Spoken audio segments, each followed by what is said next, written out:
Welcome to Meisum. Meisum Bangalore Baptist Church. We pastor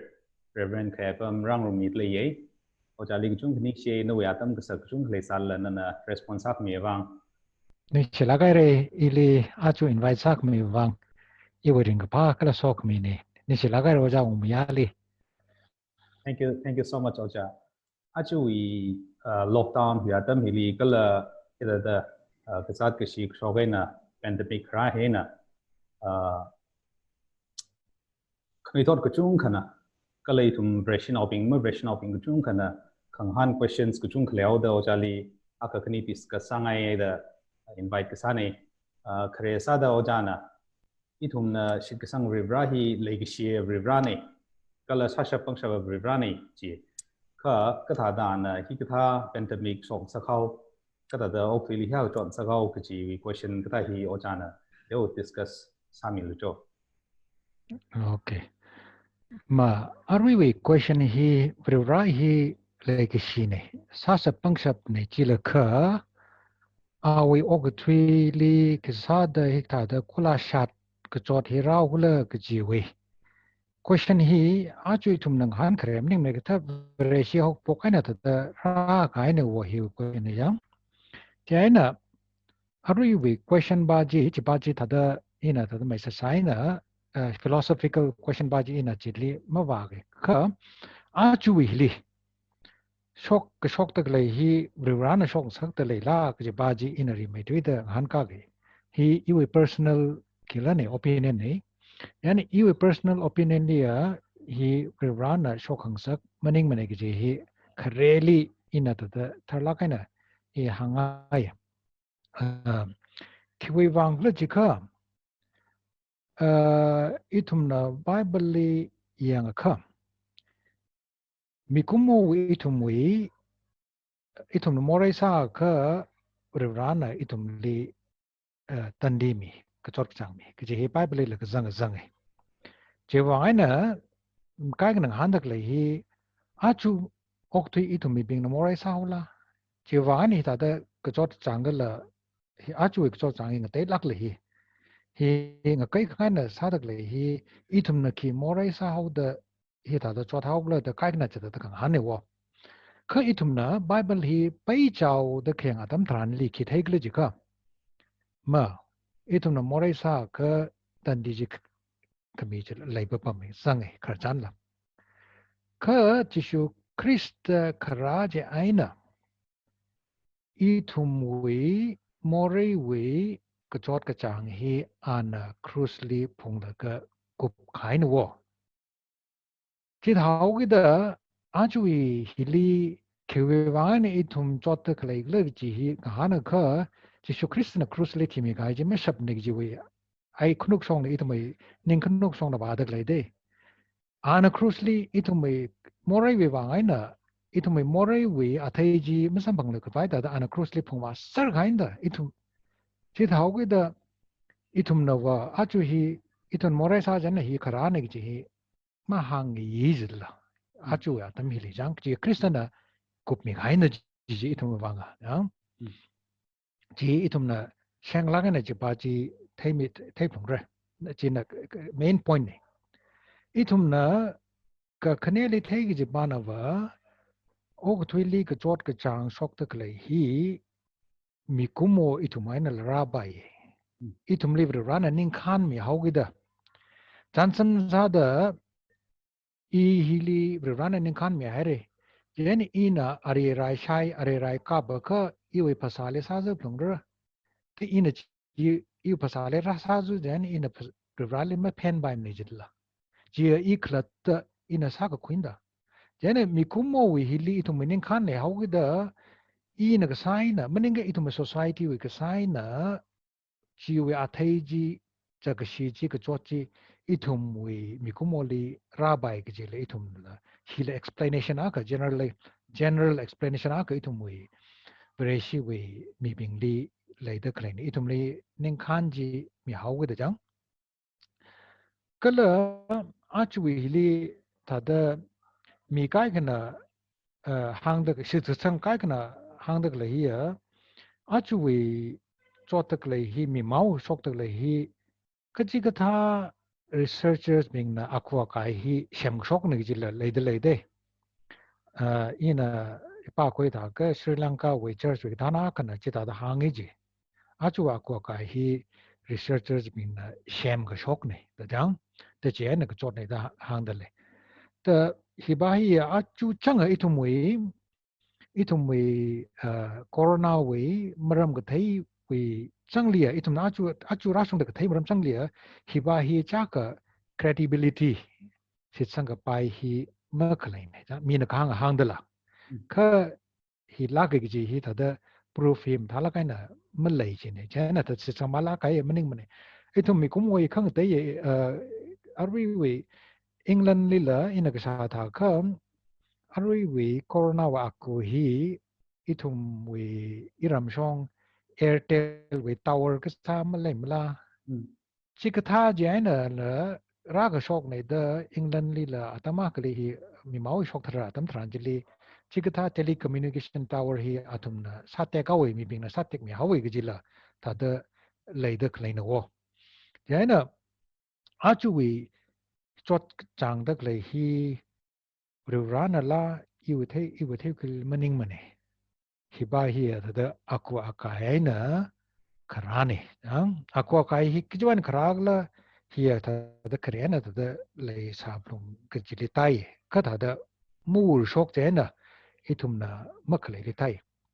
kjiling sunda ka hangai pana hi rurana ma shok sak sala la marak akli hi rurana ma ya la gjila da itum chung chu bai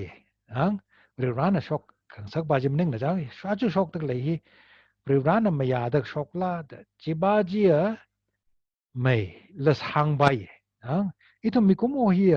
itum mai thai kwa hi pai chao pa sung chao da ning thu gi da akama khanau tang ki shok rak le itum mi kumo ma haram ne chila khav rurabo thang khamai sau gi da achu thara ga chot hi na akama khanau tang ba wa sok mi sam bang hi thinga lag aka sampang sak pai gi chila jang yaina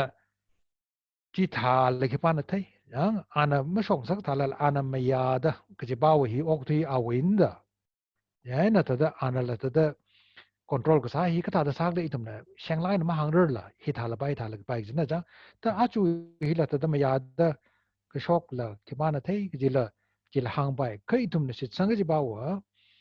achu ring shi da klai chot da klai hi privrana khui la kha khamatha on bai so kami atam sang sak pa ari chang itum yang ka chot lak tala mi chung jang hi ot la shimana hai re chano itum city lipom da ta hu lau chung ga ram leung hai re kai ga binga ina ga sa da ga tolop la pai da ma sam bang la ga tha da ka teno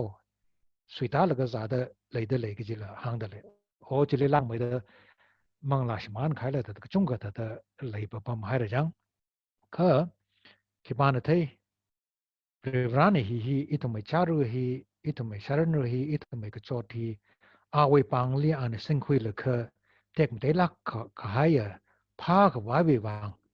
shem ka shok naw da ka sale ke pan thai itumai shik ka sang ba wa chi tharu no ji hi itumai sai ha kala shit ka sang ne jena samla na hang lo ji ka achu hi ka za di mi ma we ran shok ka sakla yu thai ku le maning man ne ka rana hi sijin laka sing laka itum mi kumo we bang okathuili bang ka pha sang sak pai ji hi ina da sham la kai na hangai da ka oja tada akashop kazat or other natural disasters kangatei itum yur chat tada khayang tam than bi chakashi kuchung ka shok ma manai da kani thot kuchung kana ai program lim ne da phaning thui khai itumui ngalai mang lim ning la ka ayar ngalai li la program malei lu mine kiwi shit kasang kiwi culture ka tha kuchung ka shok ta klei hilia ojana ka da comment sangai ka lei thumui nei thot ni ki hang ni ngai ro to message mai ar ho ne khnui thot ping hi thang mai kala atum nga han da klei question bing hi la thuk lak kai na han da klei chung le da klei ne jena ina ka thaya ti shu da ba khnui thot chung chang ping hi okathuili yang la ka shok ta klei hi bing hi yang la ka vrura lei ji hi ningmong hai na tum hi ka ta da vrura lei la ka mi kumoi chot ta ka ta da vrura lei la ka khisada ka kanang ka chot ti chung shakao chansam sa da nau shinau ka za chak shi la gai ka za la ka thi gai ka sai nau shinau bing hi athum we morei la malei athum na chak shi kai sa la malei khisada chi thau da or maning ga shim khurli chotlak sehasa lakha urawi azak mathe lak tu ran ngahan ka kami hi masha tu mathe tu gi da ai bra malai mi ji hi la kanui thot ping hi tha ta kahang hi la chungkha tha ta lai pa pa me ta athum wi khang han hi kahang hi la itum da ta sira sa lai na tha ta khoi bu re ka shit ka sang apong lia itum na thai ser lakha sit sang ra jai kha itum mi sit ka sang hi ma ba pai lu hi jen wo chi itum mi sit ka sang mening lu jen sit ka sang hi itum na ma thai la la ma sha la la ina khui sang ra ka jili ka hang na wo jai na sit sang gai mi bing hili ukna chantam da kanoi thot bing sit sang gai bing hili athum wi li ning khamong mle mra ga ji mening mane athumuili pap athumna pap sitsangau da pap ta serau ra ji maning mane kha sitsang hai kha knui thot bing ding na da kle bin hang khai ba ba sitsang hai kha kachot khra tam hi la khang bai mai ye kalo ok thui wi na nang han da kle question pap ma ka ta ji la sitsang hai kha pap ma ta la la itum na ji pap ta bai mai wo pap ma ta la la jang itum da ji itum na phung shap mai ji ni ana kanui thot ping na ari ngahan dak le hi tha da kachot hui wang ani is privrali mesi sang dur ji na maram ka sa da atom sit ka sang shiman ak le da kleine ka kanui thot ping li in a hang hai ba na ba privrali la tha da chance mi lo sit sang lo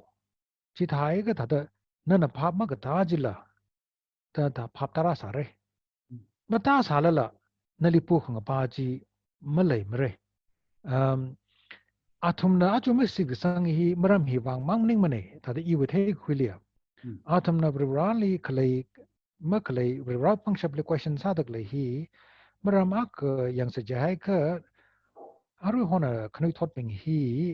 athum model liang lakte athum na rar ga tam tranjili rar sa tam tranjili mi ak liang le kha I now the jen a tha da sangai a tha da on ngai ji hi atum li lai lakte jena achu hi atum na model atum hero jaw le jang hero ping pha da kla atam mitran hili da kula shi la kai na itum church chongai na la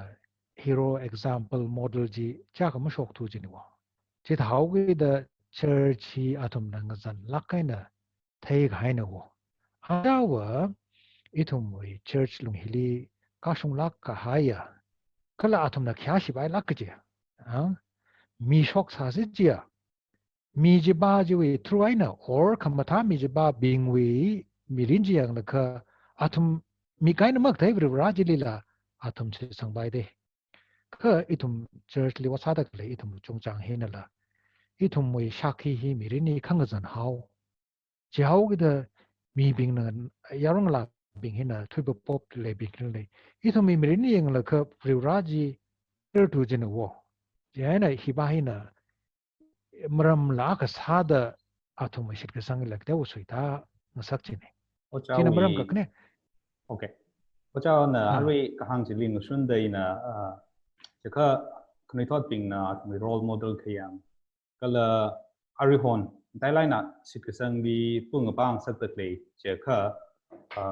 prophecies kachungkha jang or meaning la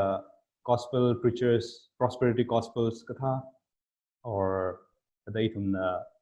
religious leaders ping na ba thai sara biblical mag sa claim kachungkha la da prophesied ka sa hang khami katha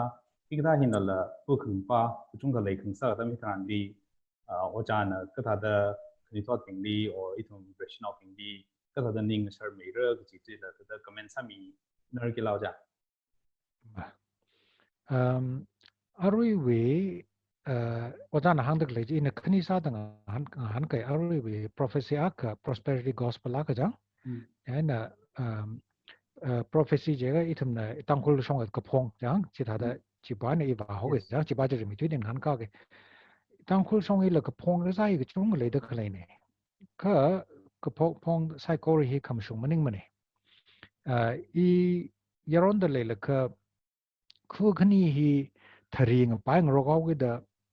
khu khani we visionary being ka phong a being hi khu khani we church in hora la ka phong sak chi no thari ji ka ji la khla ka ji ji chen na khu a ka ba shi we visionary being ji ne wa thari ji khu ramak ba shi we ngai mai da phong chi song le da ramak ba shi visionary ba shi no wa ka phong tan ranjili aramai thari ji khu a ka pa ji ngai mai da phong ji la the Privrana which it had over Pong Rizla, Privrana what Harijak Mang Maida, a Pong the Glazit had Agni Hishong, Pukang apa size. Jana, itum we very being we bang at the main bower, John which it kare Pigasan Akum tea to Zak and Akane to look at Tumjili Hadley.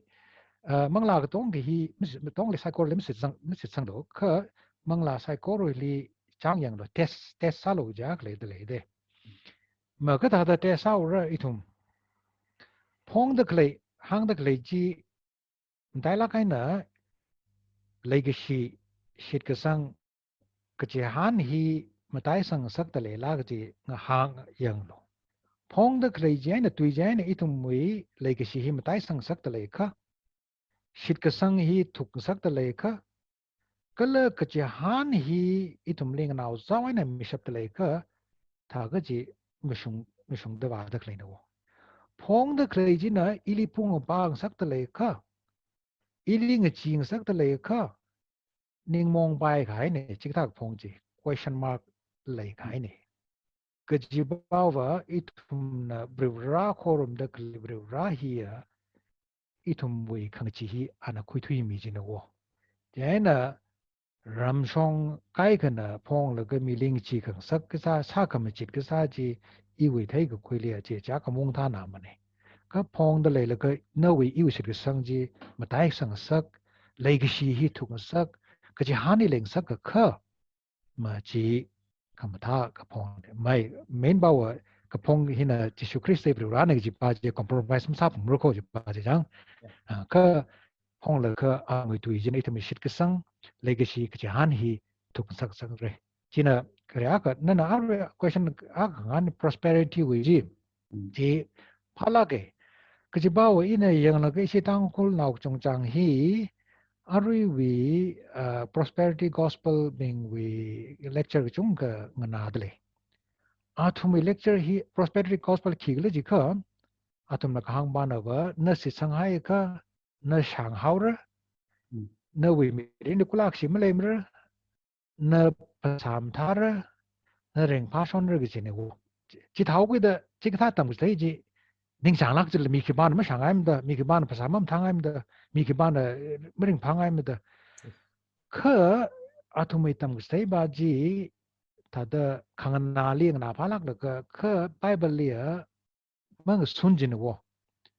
Bible li itum ni sa sham laga niang ra Jishu Christ we sa kang tra da kani ji ma shang ma da atum hi kala atum rin ring shon ma ji atum ni ja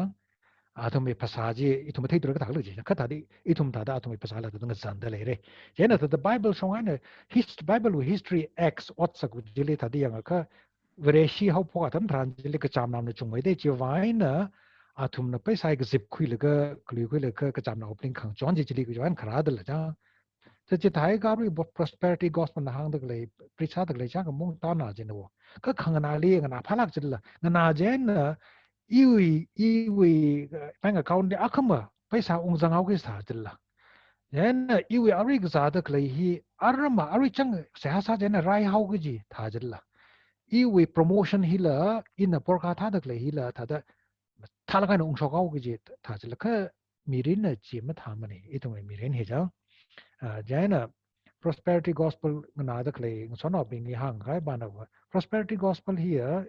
itumwe modern example yang motivational speaking stane. Tadi itumli motivate sa kawai bang kasak sane ka awe ang yung ji awe foundation ji malei jilla. Jena tada malei thugi da na kan gang rai gi da na ka shang wai bang ring pak wai bang. Thanga ma thanga chingum ka thum ting rai jan ma shang jena no shit ka sang ji atang jana ho pok le kang han ji kanui thor ping rali mi sit ka sang bin je chi wai na dao ti jana ra phok jilla khisad ia church la kalak le sa la sala ke ka ki vai na ran iwi se hai ma han ka mi tu ik sa da ma shang tu I shao bai sha wa ka za da klei ina sa mi sa da ma rai tu ka ji ta ji shu ji ra jilla and a prosperity gospel hi you take really ta da sa bai ka ta da na tu na ngai ka na lo ka ta la ning sha la ka na lo sa bai ka mang na lo ji ba la ta da hangai ye ina thai shi tangkhul kanu thot ping chung hi hili na da klei chu mut pa le Bible li pe sa la ka lecture sa tak le pastor bing wei na lo mai Bible li pe sa lecture sa tak le interesting ma sam ne ma ga li boring sa la ge ka shit ka sang foundation me wang mirin me wang chi ba ji na pha mai Oja Ajawui live khang che kachungkha le itum we service order lang che itum we the kachungkha li in that sense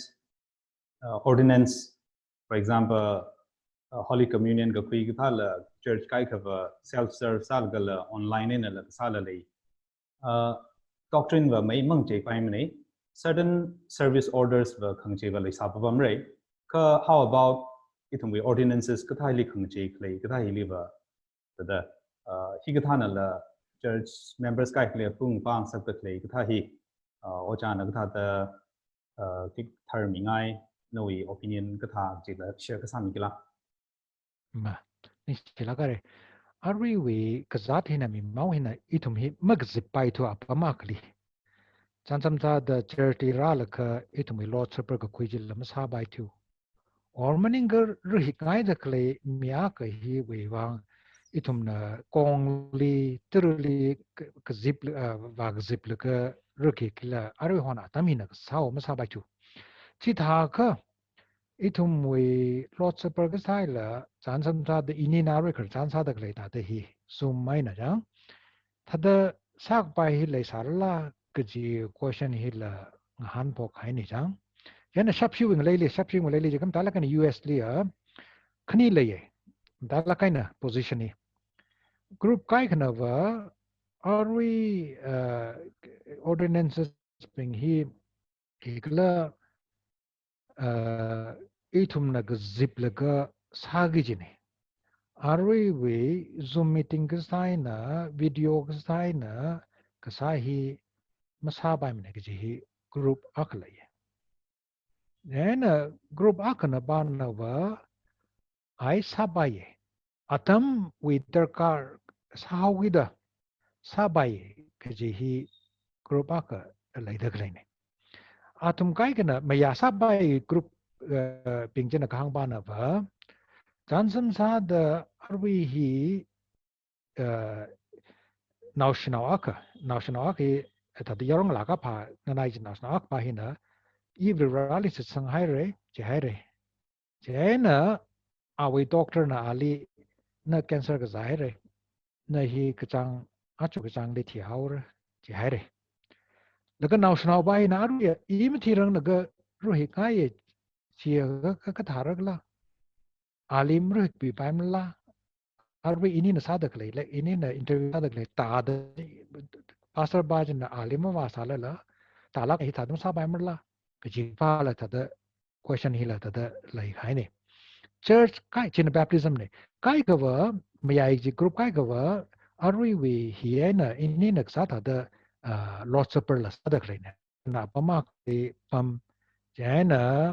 ana khamui tenko chi somi sehasami kala ngana dak lebing la acha wishim lipam la ka athum na tangkot khamoiji athum table hai la ka sehasa ko khai thili athum ta khoi khangrum la ta da lejin jan hiu hili position khani lejin kai na sa bai kai na sa bai mi I thum we tangkhul ngalei le ka thaura ka ji tha da arwe chi ba je raus hi ba hi association being na decision khoi re association level kathana bingjina chukmchulaka ithummi bingwebanga hi phamai thuira giji mathala kaina chukmchuai laka decision khoi laka zatpa jina phamai thuire chibajina yang the iwe position at the chibabami tata jang Ajawui hi colleague sada chini iwe main position ko tata che ari association na decision khoi laka ila sammiru no kujibaji yung main position ne ka ili personally ili miakana hi kachi peti pidale la ka I mitirang la ka I lots of products the kuingai the ili hanga ka lots of peri samilo zumai na samilo jika I samire kujibau hi exception case ne normal case meaning mane hi exception case ne Ajawui ka za chok tak le hi la normal meaning exception hi akam kanau tang arisam bang jana shimanai salabai nang van haura rai haura ka jimra rang la ka arijim sam bang rang la ka tar ka lai flung hai ka aru in hang dak le ta da exception case ko da tar ka thi hau ge ja thi pa thi rang la ka khui je hai ka chi ta da you personal ta da ile sam le ji ge ta da sak mi ta da le re kala hi kang dai na la association la phap ta mi la bai ta I ta da se chang ka at the general level association na decision khoi la ka kahang bajina phamai re che baje Oja islagai re na thalage na itum le explain sa me re khanao sa da Ajawui hili church kachungkha na matalagi na response ai in terms of relief sa sala ba ye igle members being reach out sa sala ba ye kokrum khang hot sa sala ba ye they have done exceptionally well ka church kai cover they have failed primary duty or reach out massacre jila or kokrum tada hili kokrum la mang hot kher ji ta la makre meaning ni ja ojana Ajawui hikatha tam hili the role of the church in response to this kind of pandemics the no we take quick kita the sang yi kita the saki gi ne gi na ka kni la the hang sang ngai le sala arui Ajawui mau shok tak le hi isi church church revive sa ko vai church manga ba ko vai bang opportunity kama taya kane wo Ajawui mi mau hijang itum na negative sala ka de meng somre hi positive la sabai la itum we church we history li itum yang ra ka Jishu Krista ti hai la ka jiwi ti li jingum sha ka tum shamati atami li church manga wa lakte mission we what evangelization what jana itum na church history atam translate pa nga ka kikata la jika che atam li mi mau hi chung shok wo jana mi mau shok ka mi bing hi ramaina yam hai la ka acha chaw shim khur ka za da klei bing jile la pan khai ba shi da shongfuli kharali shokai khai ji ka chung le jin ne atam chi translate vareshi bing na fa la ka shaba sa mi jin wo chikta ka za da klei bing jili kachot kachang le da klei bing ka krang bing jili vareshi bing jin na malei le la atume atam atume yang mi la ka shaba wa sa mi jana mi bing na vareshi bing ne sana la ka yo hi bing he ka chikta mi ka la jang Kathi ka sali la mga ji atum lan malei la atumai khalai lai ji khai shok la ka mi da klei ka chikta mi yur kla kla atum na khorom da klei bri rai ka ta rag la da na han jen itum we vreshi we mutai ka sang ji chili chungam tai sang aude kala reformation chingum sha panga shok itum mga sha panga shok mga tam tranjili la Europe li mi mau kratam tranjili la church na mayam la ka kazadak le bing le mathala na shaba sami kala mi bing hina town city này yao mai được khẳng thế bên vào cái tấm tràn jadi pastor begin city li town ni pam là cái yao rồi bình điểm thang là Sashapa sami je hay na mi bing na Vareli sak lak cái na khia ka lak cái na khoi hau de achu itum atam hili la chi tha do on bai je na wo itum Vareli cái sai tha da church ka la ga fasting sa la ga chimang mane Bible ka pa chimang chi la phala ke ka chimang mane mi ni yang dak le ji itum mi rin ni yang dak le nda no what sat chi no mi rin ji ka da thai mi thai le ji ba kama ta nda ya na itum church na chu hili mi bing li Sashapa sa mi si ja thai ga cham no bing li yang mi si ja ishi church we phai kar hi wala kre itum na pastor bing na lecture sa tak le ka pai naw ne wo ka member bing na mi bing li Sashapa sa mi dak le shi mi dak le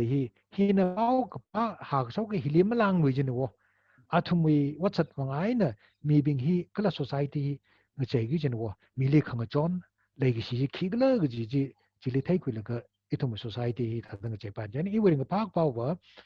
in ak sada ga sim song le da klei churches bing individual churches bing association bing hi thala kain watsa de le kachot klei bing jili sakazang ran khami kala cham da klei bing jili paisa ka sa khami kala kai bing wa shimli palaga sa tha mi ji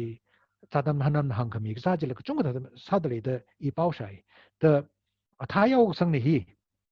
aka hi wa thai hi aka maknau tang itum thaira sa re jan itum wi wanga hilake krista we ming sing la ka itum Sashapa sa pung re itum hi jan hi di kamata ka ban itum Sashapa masa krer we apong ang ni kiri itum ini yang ka tangkhul law bi ngi chilak le de ar hon hi ngi chi na hau ge de ayar ni mi khung li la mthala ka na mang sorar tu kala tha da o chi tang li ka zat le hau ge da ma wa se ka ji tha la tha da chung le da klei jine ka khang chi hi na itum we mirin hi shai shu sa ga wo mang chi plong re khan ning sa se ang ning sa se doctor na itum li thala ka na scientist pin na hang da klei mask sang lo apang de sanitizer te lo maning ka pheu shon lo kala mi ka pam ji ka la chang rok ta pam lo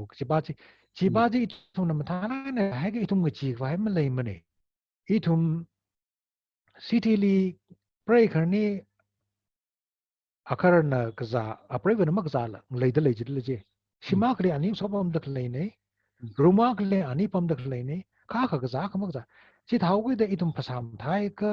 ma sangai ka pang ma chi khai ka I thum chi vai ma lei ne ji le je chi thau ge da tang hlo bing le la da chu ri na hang khai ba ba ma chi lo ning shar lo ka Yaruli Sashapa ka sa hi sa chikat la ka sa lo ji ne ka mi ka za la ka krai chung la re kai bi nga chung ka za la ka phasa le khang sai ka chot la ma le la khu ne atum rai sar mai I rar chingom na rar hai ka kala I wi le ka zat le sa hai ka mai I ko la shi bai mai chi wa wang ni thum ning sha bong re ka I thum mi ka chung chang li ya zat hi razu sa la da la ka ne yarong la bing noi dak le ka zat hi razu sa la na thum ni ke ma tham re ya na ning sha lo bang chi lo yaru li Sashapa sa lo ji hi hangai na thum na yaru le shi de Sashapa sa hi na krista we bang ba sa ne ha mai ti ge ji sa kya ka sang sa na church ma ka sa la na Bible yang lan ma pa sa la sa ha tuk lam sa la a chu mi li na Sashapa sa mi sa bai ka krista na ni yang la kre ji hi ta da hangai karong la bing ne Ojali ni shi share aje thermarine kala pandemics we questions chunga kleina nam thigri gana idum be discuss up me ba Ojali chung ni shi we viewers pingla hangai Bangalore Baptist Church we YouTube channel li Ajawui message kam tha chung sam hangre achu audio quality lam thala ge chena yari pingla la Ajawui message kadai pingla yangai ga chilila subscribe sa mi lo kala chilila kam tha message chung sam hangre ji hangai Ojali chung ni share no ministry mga ka sarno. Thank you so much for joining Meisum. Ni silaka re waja umya le ni stile ko na waja tak le mthala ka de pau sa de le tang hlau chung go wang so kham sa de le pau sa de le ko rana so mi na li la sim ko le jo. Thank you so much Oja. Thank you.